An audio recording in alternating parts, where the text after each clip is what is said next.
शांति का नाम आते ही मानस पटल पर अतीत का पन्ना खुल गया। छोटी सी उम्र में ही कितने दुख उठाने पड़े थे उसे, लेकिन अपनी मेहनत और जिंदगी में कुछ करने की लगन ने उसे कहां से कहां पहुंचा दिया। दोपहर का खाना खाकर लेटे ही थे कि डाकिया आ गया। कई पत्रों के बीच राजपुरा से किसी शांति नाम की महिला का एक रजिस्टर पत्र 20,000 रुपए के ड्राफ्ट के साथ था। उत्सुकतावश मैं एक ही सांस में पूरा पत्र पढ़ गई, जिसे मैं उस महिला ने अपनी कठिनाइयां भरे दौर में हमारे द्वारा दिए गए इन रुपयों के लिए धन्यवाद लिखा था और आज 10 सालों के बाद वे रुपये हमें लौटाए हैं। वह खुद आना चाहती थी, पर यह सोचकर नहीं आई कि संभवतः उसके द्वारा लौटाए जाने पर हम वह रुपये वापस ना लें। पत्र पढ़ने के बाद मैं देर तक उस महिला के बारे में सोचती रही, पर ठीक से कुछ याद नहीं आ रहा था। अरे सुमी, शांति कहीं वही लड़की तो नहीं है जो बरसों पहले कुछ समय तक मुझसे पढ़ती रही थी? मेरे पति अनुभव अतीत को कुरेदते हुए बोले तो एकाएक मुझे सब याद आ गया। उन दिनों शांति अपनी माँ बंती के साथ मेरे घर का काम करने आती थी। एक दिन वह अकेली ही आई थी। पूछने पर पता चला कि उसकी माँ की तबीयत ठीक नहीं है। 2-3 दिन बाद जब बंती फिर काम पर आई तो बहुत कमजोर दिख रही थी। जैसे ही मैंने उसका हाल पूछा तो वह अपना काम छोड़कर मेरे सामने बैठकर रोने लगी। मैं हतप्रभ भी और परेशान थी। अकारण ही उसकी किसी दुखती रग पर मैंने हाथ रख दिया हो। बंती ने बताया कि उसने अब तक अपने जीवन में दुख और अभाव ही देखे हैं। 5 बेटियां होने पर ससुराल ने केवल प्रताड़ना ही मिलती रही है। बड़ी 4 बेटियों को तो किसी ने किसी तरह शादी कर दी। बस अब तो शांति को ब्याहने की ही चिंता है, पर वह पढ़ना चाहती है।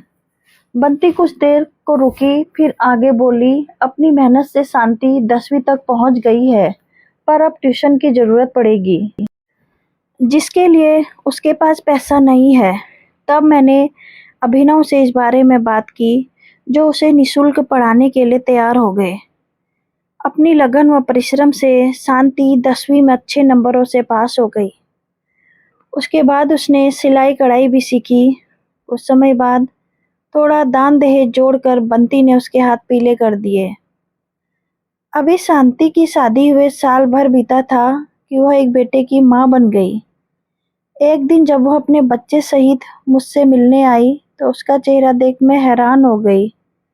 कहाँ 1 साल पहले का सुंदर सजीला लाल जोड़े से सिमटा खिलखिलाता शांति का चेहरा, और कहाँ यह बीमार सा दिखने वाला बुझा बुझा चेहरा। क्या बात है बंती, शांति सुखी तो है अपने घर में? मैंने सशंकित हो पूछा। व्यथित मन से बंती बोली, लड़कियों का क्या सुख और क्या दुख बीबी, जिसे खूंटे से बांध दो बधी रहती है बेचारी चुपचाप। फिर भी कोई बात तो होगी जो सूख कर कांटा हो गई है। मेरे पुनः पूछने पर बंती तो खामोश रही, पर शांति ने बताया, विवाह के 3-4 महीने तक सब ठीक रहा, पर धीरे धीरे पति का पाशविक रूप सामने आ गया। और जुआरी और शराबी था। हर रात नशे में धुत हो घर लौटने का अकारण ही गाली गलौज करता, मार पीट करता, और कई बार तो मुझे आधी रात को बच्चे सहित घर से बाहर धकेल देता। सास ससुर भी मुझ में ही दोस्त खोजते हुए बुरा भला कहते हैं। मैं कई कई दिन तक भूखी प्यासी पड़ी रहती हूँ, पर किसी को मेरी जरा भी परवाह नहीं थी। अब तो मेरा जीवन नरक समान हो गया है। उस रात मैं ठीक से नहीं सो पाई। मानव मन भी अबूझ होता है। कभी कभी तो खून के रिश्तों को भी भीड़ समझकर उनसे दूर भागने की कोशिश करता है, और कभी कभी अनाम रिश्तों को अकारण ही गले लगा उनके दुखों को अपने ऊपर ओढ़ लेता है। कुछ ऐसा ही रिश्ता शांति से जुड़ गया था मेरा। अगले दिन जब बंती काम पर आई तो मैं उसे देर तक समझती रही। शांति पढ़ी लिखी है, सिलाई कढ़ाई जानती है, इसलिए वह उसे दोबारा उसके ससुराल न भेजकर उसकी योग्यता के आधार पर उसे कपड़े सीने का काम करवाए, पति व ससुराल वालों के अत्याचारों से छुटकारा मिल सके। मेरे सुझाव पर बंटी ने कोई उत्तर नहीं दिया और चुपचाप अपना काम समाप्त कर बोझिल कदमों से घर लौट आई। 1 सप्ताह बाद पता चला कि शांति को उसके ससुराल वाले वापस ले गए हैं। मैं कर भी क्या कर सकती थी, ठगी सी बैठी रह गई। देखते ही देखते 2 साल बीत गए। इस बीच में बंटी से शांति के बारे में कभी कोई बात नहीं की, पर एक दिन शांति के दूसरे बेटे के जन्म के बारे में जानकर मैं बंटी पर बहुत बिगड़ी। आखिर उसने शांति को ससुराल भेजा ही क्यों? बंटी अपराध बोझ से पीड़ित ही बिलखती रही, पर निर्धनता, एकाकीपन और अपने असुरक्षित भविष्य को लेकर वह शांति के लिए करती भी क्या? वह तो केवल अपनी स्थिति और सामाजिक परिवेश को ही कोस सकती थी, जहां निम्न वर्गीय परिवार की अधिकांश स्त्रियों की स्थिति पशुओं से भी गई गुजरी होती है। पहले तो जन्म लेते ही माता पिता के घर लड़की होने के कारण धुतकारी जाती हैं और विवाह के बाद अर्थी उठने तक ससुराल वालों के अत्याचार सहती है। भोग की वस्तु बनी निरंतर बच्चे जनती है और कीड़े मकोड़ों की तरह हर पल रौंदी जाती है।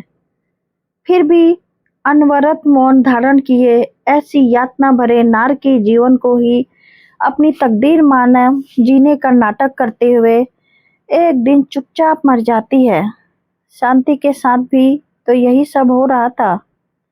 ऐसी स्थिति में वो तीसरी बार फिर मां बनने को हुई। उसे गर्भ धारण किए अभी 7 महीने हुए थे कि कमजोरी और कई दूसरे कारणों के चलते उसने एक मृत बच्चे को जन्म दिया। इत्तेफाक से उन दिनों वह बंटी के पास आई हुई थी।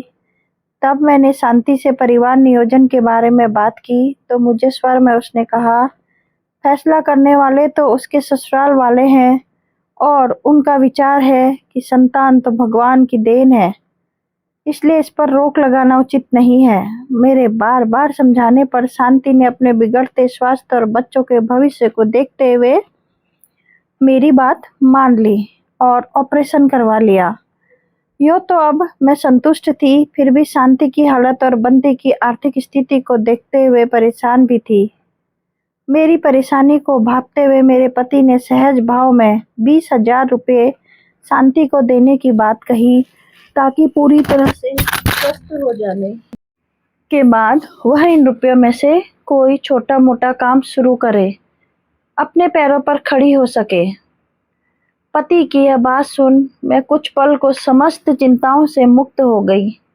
अगले ही दिन शांति को साथ ले जाकर मैंने बैंक में उसके नाम का खाता खुलवा दिया और वह रकम उसमें जमा करवा दी ताकि जरूरत पड़ने पर वह उसका लाभ उठा सके।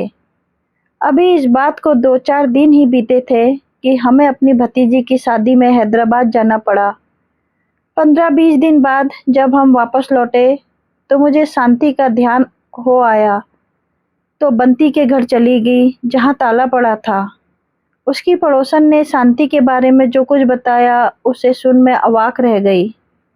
हमारे हैदराबाद जाने के अगले दिन ही शांति का पति आया और उसे बच्चों सहित यह कहकर अपने घर ले गया कि वहां उसे पूरा आराम और अच्छी खुराक मिल पाएगी जिसकी उसे जरूरत है। किंतु 2 दिन बाद ही यह खबर आग की तरह फैल गई कि शांति ने अपने दोनों बच्चों सहित भाखड़ा नहर में कूदकर जान दे दी है। तब से बंटी का भी कुछ पता नहीं। कौन जाने करम जली जीवित भी है या मर गई। कैसी निढाल हो गई थी मैं उस क्षण यह सब जानकर और कई दिनों तक बिस्तर पर पड़ी रही थी। पर आज शांति का पत्र मिलने पर एक सुखद आश्चर्य का सैलाब मेरी हर ओर उमड़ पड़ा। साथ ही कई प्रश्न मुझे बेचैन भी करने लगे जिन पर शांति से मिलकर समाधान चाहती हूँ। जब मैंने अनुभव से अपने मन की बात कही तो मेरी बेचैनी को देखते हुए वह मेरे साथ राजपुरा चलने को तैयार हो गए। 1-2 दिन बाद जब हम पत्र में लिखे पते के अनुसार शांति के घर पहुंचे तो दरवाजा एक 12-13 साल के लड़के ने खोला। यह जानकर हम शांति से मिलने आए हैं वह हमें बैठक में ले गया। अभी हम बैठे ही थे कि वह आ गई। वही सादा सलोना रूप, हाँ शरीर पहले की अपेक्षा कुछ भर गया था। आते ही वह मेरे गले से लिपट गई। मैं कुछ देर उसकी पीठ सहलाती रही फिर भाव विशेष में डूब गई। शांति, यह कैसी बचकानी हरकत की थी? तुमने नहर में कूद कर जान देने की। अपने बच्चों के बारे में भी कुछ नहीं सोचा? कोई भी ऐसा करता है क्या? बच्चे तो ठीक है ना? उन्हें कुछ हुआ तो नहीं? बच्चों के बारे में पूछने पर वह एकाएक रोने लगी। फिर बड़े घर से बोली, छुटका नहीं रहा। आंटी जी, डूबकर मर गया। मुझे और सतीश को किनारे खड़े लोगों ने किसी तरह बचा लिया। आपके आने पर जिसने दरवाजा खोला वह सतीश ही है। इतना कहकर वह चुप हो गई और कुछ देर शून्य में ताकती रही। फिर उसने अपने अतीत के सभी पृष्ठ एकाएक करके हमारे सामने खोल कर रख दिए। उसने बताया, आंटी जी, एक ही शहर में रहने के कारण मेरे ससुराल वालों को जल्दी ही पता चल जाएगा कि मेरे परिवार नियोजन के उद्देश्य से अपना ऑपरेशन करवा लिया है।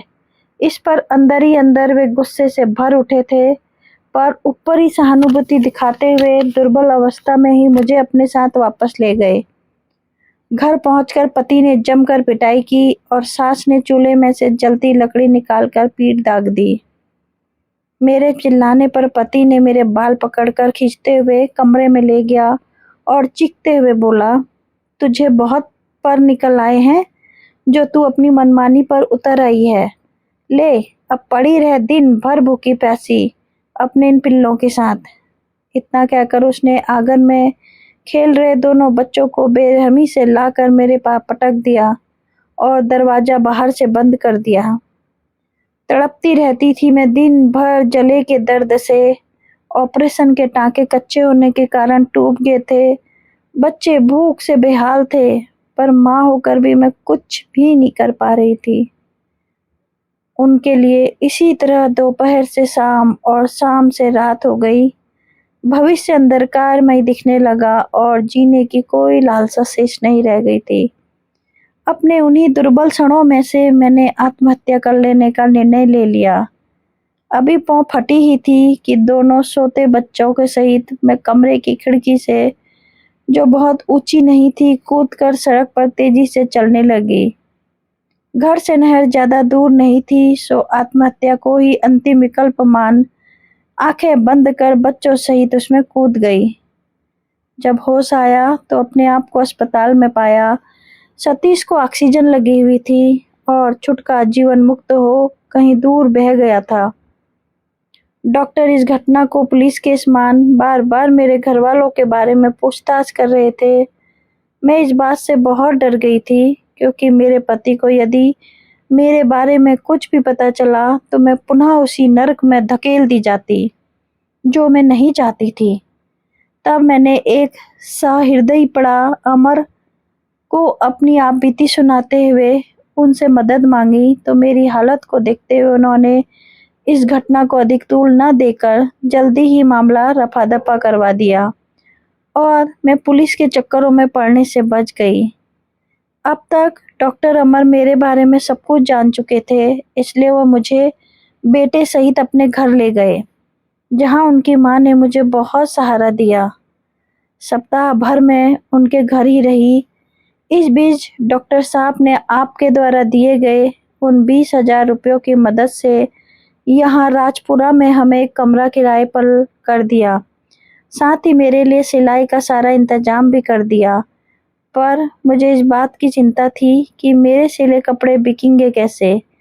इस बारे में जब मैंने डॉक्टर अमर से बात की तो उन्होंने मुझे एक गैर सरकारी संस्था के अध्यक्ष से मिलवाया, जो निर्धन व निरक्षित स्त्रियों की सहायता करते थे। उन्होंने मुझे भी सहायता देने का आश्वासन दिया और मेरे द्वारा सिले कुछ वस्त्र यहाँ के वस्त्र विक्रेताओं को दिखाए, जिन्होंने मुझे फैशन के अनुसार कपड़े सिलने के कुछ सुझाव दिए। मैंने उनके सुझावों को मुताबिक कपड़े सिलने शुरू कर दिए, जो धीरे धीरे लोकप्रिय होते गए। नतीजन मेरा काम दिनों दिन बढ़ता चला गया। आज मेरे पास सिर ढकने को अपनी छत है और 2 वक्त की इज्जत की रोटी भी नसीब हो जाती है। इतना कहकर शांति हमें अपना घर दिखाने लगी। छोटा सा सादा सा घर, किंतु मेहनत की चमक से महकता हुआ। सिलाई वाला कमरा तो बुटीक ही लगता था। वहाँ उसके द्वारा सिले सुंदर डिजाइन के कपड़े टंगे थे। हम दोनों पति पत्नी शांति की हिम्मत, लगन और प्रगति देखकर बेहद खुश हुए और उसके भविष्य के प्रति आश्वस्त भी। शांति से बात करते हुए बहुत समय बीत चला था और अब दोपहर ढलने की थी, इसलिए हम पटियाला वापस जाने के लिए उठ खड़े हुए। चलने से पहले अभिनव ने एक लिफाफा शांति को थमाते हुए कहा, बेटी, ये वही रुपए हैं जो तुमने हमें लौटाए थे। मैं अनुमान लगा सकता हूँ कि किन किन कठिनाइयों को झेलते हुए तुमने ये रुपए जोड़े होंगे। भले ही आज तुम आत्मनिर्भर हो गई हो, फिर भी सतीश का जीवन संवारने का एक लंबा सफर तुम्हारे सामने है। उसे पढ़ा लिखा कर स्वावलंबी बनाना तुम्हें और उसके लिए बहुत पैसा चाहिए।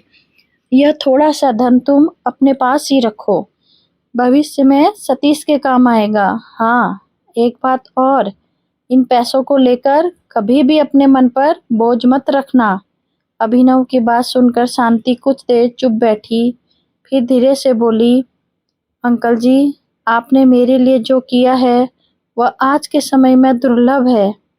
आज मुझे आभास हुआ है कि इस संसार में यदि मेरे पति जैसे राक्षसी प्रवृत्ति के लोग हैं, तो अमर और आप जैसे महान लोग भी हैं, जो मसीहा बनकर आते हैं और हम निर्बल और असहाय लोगों को सबल बनने, उन्हें जीने की सही राह दिखाते हैं। इतना कहकर सजल नेत्रों से हमारा आभार प्रकट करते हुए वह अभिनय के चरणों में झुक गई। दोस्तों, आपको ये भावपूर्ण कहानी अगर पसंद आए तो लाइक शेयर सब्सक्राइब जरूर करना। प्लीज़ सब्सक्राइब कर दिया कीजिए और मुझे भी आगे बढ़ाइए।